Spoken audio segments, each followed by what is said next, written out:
Railway exams 2026 day 2 maths previous questions discuss చేస్తూ ఉన్నా. ఒకసారి యూట్యూబ్లో క్లాసెస్ చూడండి. రైల్వేస్కి ఉపయోగపడుతున్నాయని మీకు అనిపిస్తే మన యొక్క ఛానల్ని సబ్స్క్రైబ్ చేసుకొని ఫాలో అవ్వండి రెగ్యులర్గా. మన యొక్క యాప్ లాస్ట్ బెంచెస్ అనే యాప్ని డౌన్లోడ్ చేసుకోండి.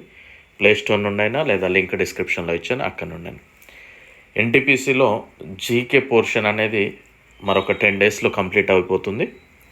సో ప్రాపర్గా ప్రిపేర్ అవుతూ ఉండండి. ఈరోజు మనం డిస్కస్ చేయబోయేవి మరికొన్ని ప్రీవియస్ క్వశ్చన్స్. నా మ్యాథ్స్ ఎలా ఉంటుంది అంటే టీచింగ్ మీకు ఏదో క్లాస్ రూమ్లో నేర్చుకున్నంత వరకే గుర్తుండిపోయేలా ఉండదు. సబ్జెక్ట్ ఓరియంటెడ్, ఎక్కడ ఫార్ములా వాడాలి, ఎక్కడ జనరల్ మెథడ్లో చేస్తే సరిపోతుంది అనే విధంగానే ఉంటుంది. ఓకే, ఈ క్వశ్చన్ చూడండి. 481355 అను సంఖ్య క్రింది వాటిలో దేనిచే భాగించబడుతుంది? సో మనం ఈజీగా చెప్పొచ్చు, లాస్ట్కి నెంబర్లో 5 ఉంది కనుక ఖచ్చితంగా ఇది 5తో డివైడ్ అవుతుంది. సో ఆప్షన్స్లో కూడా 5 ఇచ్చాడు కనుక మనం ఈజీగా 5 అనేది పెట్టేయచ్చు.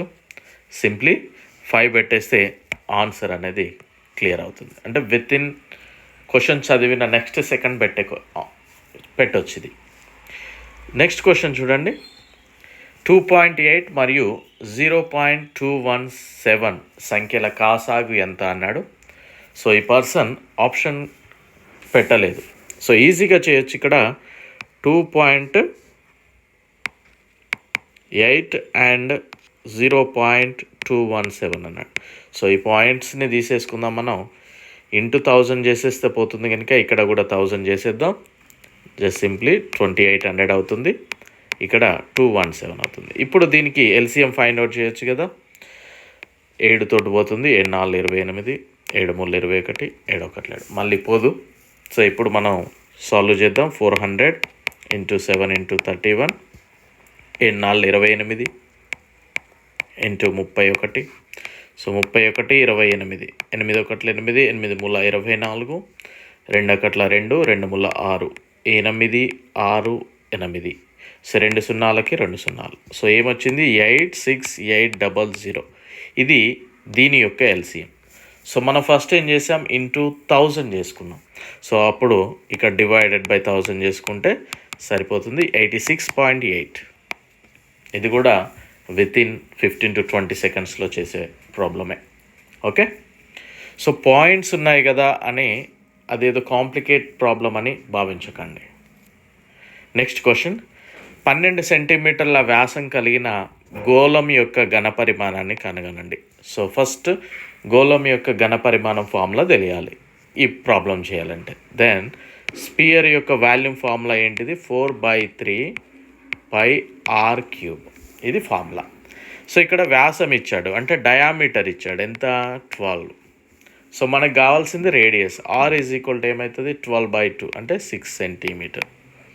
సో సింప్లీ ఇందులో సబ్స్టిట్యూట్ చేద్దాం. 4/3 × π, 6 × 6 × 6, 6³ కనుక 3 1 3 2 ఏమవుతుందండి?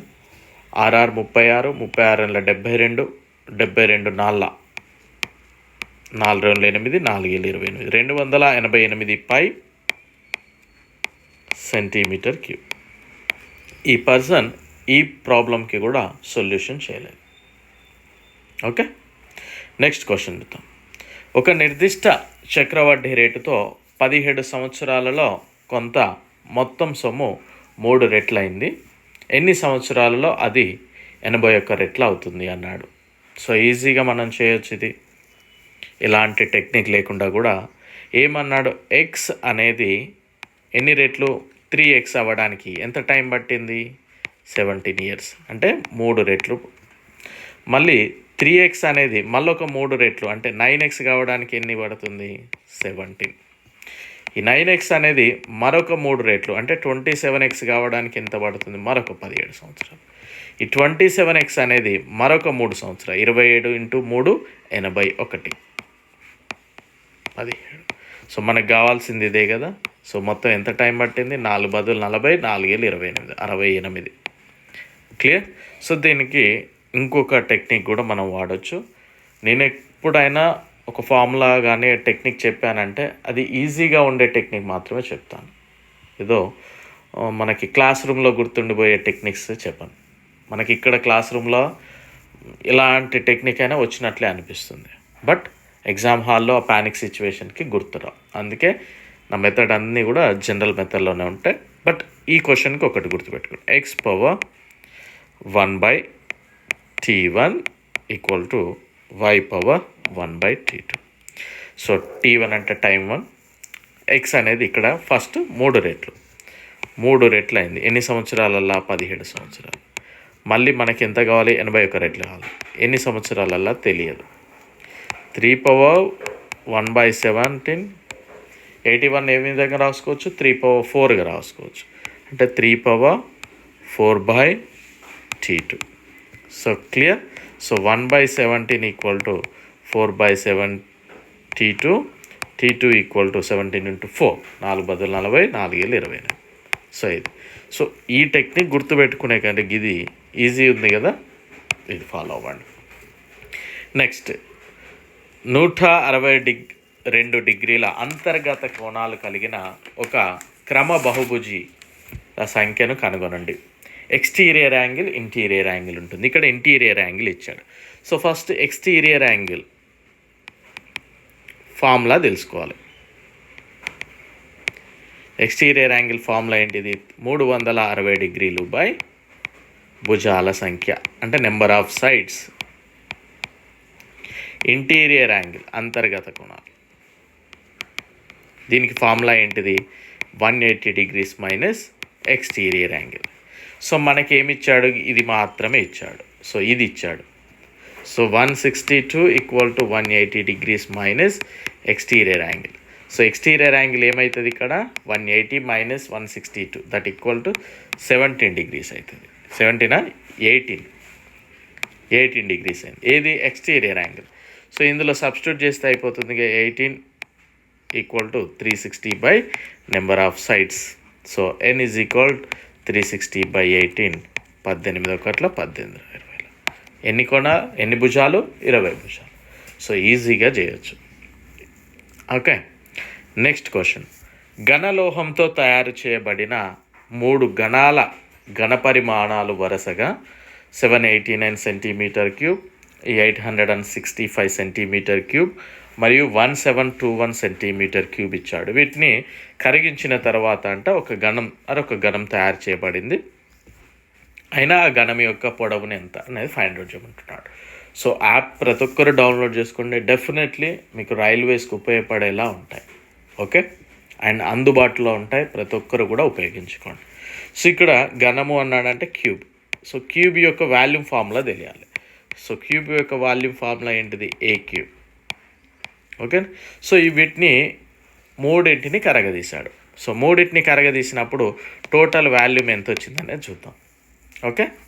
So 789, 865, 1721, 9 1 10, 15, 3 9 17, 8 16, 23, 3375 centimetre cube. సో దీన్ని కరగదీసినప్పుడు ఇంకొక పెద్ద క్యూబ్ తయారు చేయడానికి వాడాడు. అంటే దీని యొక్క వాల్యూమ్ సేమ్ ఉండాలి కదా. ఇది బిగ్ ఏ క్యూబ్ అనుకుందాం. ఇప్పుడు ఏ అనేది తెలిస్తే సరిపోతుంది.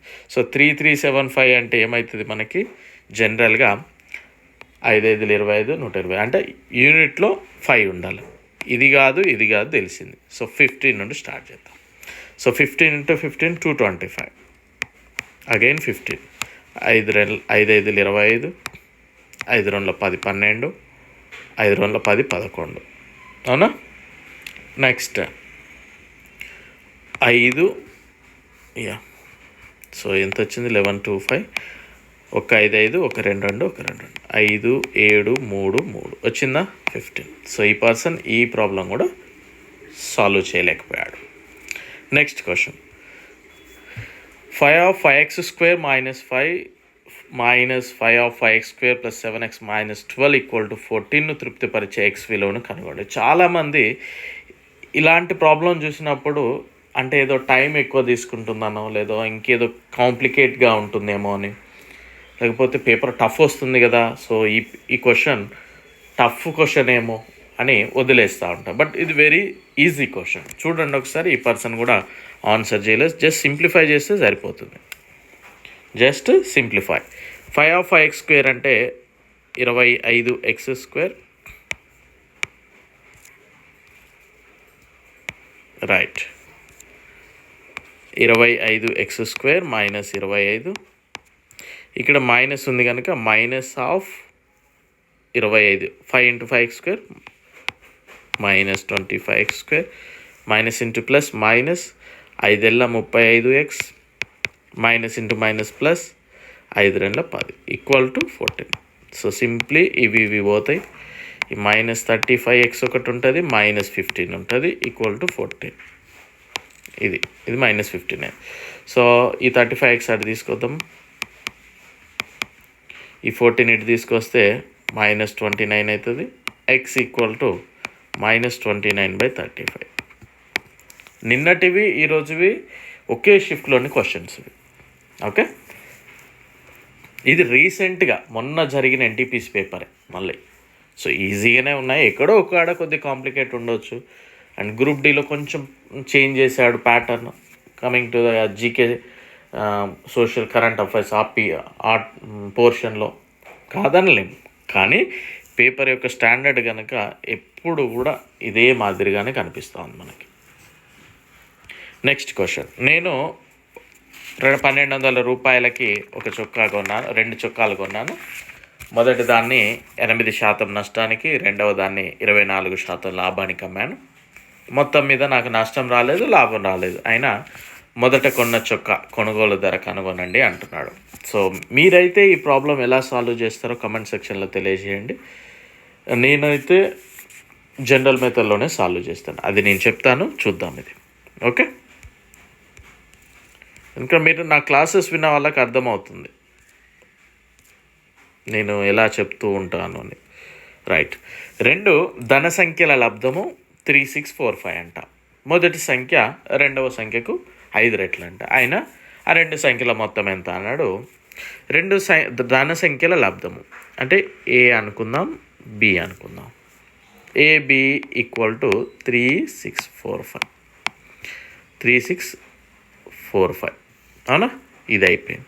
మొదటి సంఖ్య రెండవ సంఖ్యకి 5 రెట్లు అంట.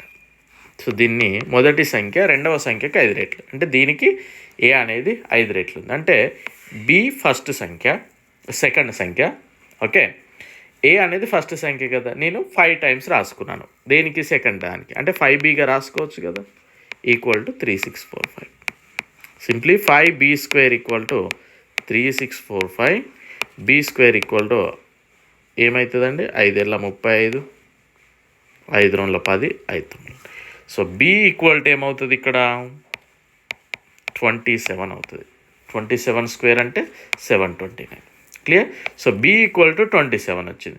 నాకు మళ్ళీ ఏ కావాలి, A equal nothing but 5b, that equal to 5 × 27, 5×10, 5×35, 135 A. So A plus B కావాలి మనకి. ఏ ప్లస్ బి అంటే 135, 27, 7, 5, 12, 6 వచ్చిందా. Easy question. ఇప్పటి వరకు మనం చేసిన ఏది కూడా నిన్నటి వీడియోలో కానీ ఈరోజు వీడియోలో కానీ ఓవరాల్గా 20 క్వశ్చన్స్ ఏమో చూసాం. ఏది కూడా ఒక 30-40 seconds Minchala. Okay, next question చూద్దాం ఇంతసేపటిది. సో నేను ఇక్కడ 2 చొక్కాలు అన్నాను కదా, ఓవరాల్ కాస్ట్ ప్రైస్ వచ్చేసి నాకు 1200. ఓకేనా. సో ఫస్ట్ కాస్ట్ ప్రైస్ అనుకుందాం. ఫస్ట్ది కాస్ట్ ప్రైస్ వచ్చేసి ఎక్స్ అనుకుంటే, సెకండ్ దాని యొక్క కాస్ట్ ప్రైస్ ఏమవుతుంది 1200 మైనస్ ఎక్స్. అవునా, రైట్. ఇప్పుడు నేను సెల్లింగ్ ప్రైస్, ఫస్ట్ దాని యొక్క సెల్లింగ్ ప్రైస్ ఎంత అవుతుంది, x/100 ఇంటూ ఎంత కమ్మినా 100 మైనస్ 8 అంటే 92%కి అమ్మిన. అవునా, ఇంత రేట్కి అమ్మిన, ఎందుకంటే 8% నష్టానికి. రెండవ దాని యొక్క సెల్లింగ్ ప్రైస్ ఎంత, x/100 అవుతుంది ఇంటూ 100 + 24, 124, ఇంత కమ్మిన. సో దీని యొక్క ఈక్వల్ నాకు ఎంత కావాలి, 1200 కావాలి. సింప్లీ అదే మనం చేస్తాం.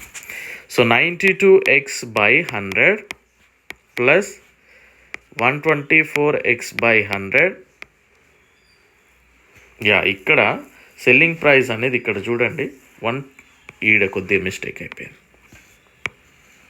ఇక్కడ ఎక్స్ కాదు కదా సెకండ్ దాని యొక్క సెల్లింగ్ ప్రైస్ ఏమవుతుంది, కాస్ట్ ప్రైస్ ఇది 1200 మైనస్ x/124. ఓకే, ఇది సెకండ్ దాని యొక్క సెల్లింగ్ ప్రైస్. సో ఇక్కడ ఇది వేద్దాం, 1200 మైనస్ x/100 ఇంటూ 124. ఓకే,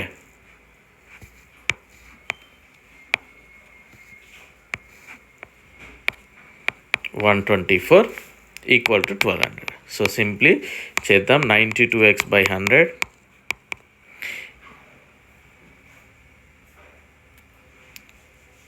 ఇది మనం చేయగలిగితే ఏమొస్తుందంటే 124 ఇంటూ 1200 వచ్చేసి 148,800 మైనస్ 124x ఈక్వల్ టు ఈ 100 లిట్ తీసుకపోతే ఇంకొక 2 సున్నాలు అవుతాయి, అవునా? సో సింప్లిఫై చేయొచ్చు. ఇక్కడ కూడా 100 ఉండదు కదా, అటే పోయింది, ఎల్సిఎం చేశాను డైరెక్ట్ అంతే. ఓకే, సో ఇప్పుడు ఏమైంది, 124లో నుండి 92 కనుక మనం తీసేస్తే మైనస్ 32x అవుతుంది. ఇది అటు పోతే తీసేయంగా ఇది ఇందులో పోతుంది, పోయినప్పుడు 28,800 అవుతుంది. So x is equal to, ఇది కూడా మైనస్ ఉంటుంది కనుక ఈ రెండు పోతాయి. x is equal to 28,800/32. 2 16 2 1 2 4 4 4 4 4 4 4 4 1 4 900. x equal to 900 వచ్చింది. సో మొదటి దాని యొక్క కొనుగోలు ధర ఎంత, 900. సో ఆన్సర్ ఇది. So very easy. మనం ఎప్పుడైతే బేసిక్స్ కనుక చాలా ఏమంటారు, బేసిక్స్ మీద పట్టు కనుక మనం సాధించగలిగితే ఇలాంటి క్వశ్చన్స్ వచ్చినప్పుడు కాదు, ఎలాంటి క్వశ్చన్ వచ్చినా కూడా ప్రిపరేషన్ అవసరం లేకుండా మనం సాల్వ్ చేయొచ్చు. సో నేను మీకు ఏదో చెప్పడానికి మనం పర్టికులర్గా ప్రిపేర్ అవ్వడం అంటూ ఏముండదు. ఓకే, సో ఎందుకంటే అప్పటి ప్రిపరేషనే ఇప్పటి వరకు కూడా ఉపయోగపడింది. ఆల్మోస్ట్ ఒక 10 years 7-8 years బ్యాక్ ప్రిపరేషన్. అంటే మన యొక్క బేసిక్స్ కనుక అంత స్టాండర్డ్గా ఉన్నట్లయితే ఎప్పుడు కూడా మనం పేపర్ ఎంత టఫ్గా వచ్చినా ఈజీగా చేసేయచ్చు. ఓకే, సో ఇది ఈరోజు క్లాస్. అండ్ డెఫినెట్లీ మన యొక్క యాప్ డౌన్లోడ్ చేసుకోండి, యూట్యూబ్లో క్లాసెస్ చూడండి, 4కి షేర్ చేయండి. Thank you.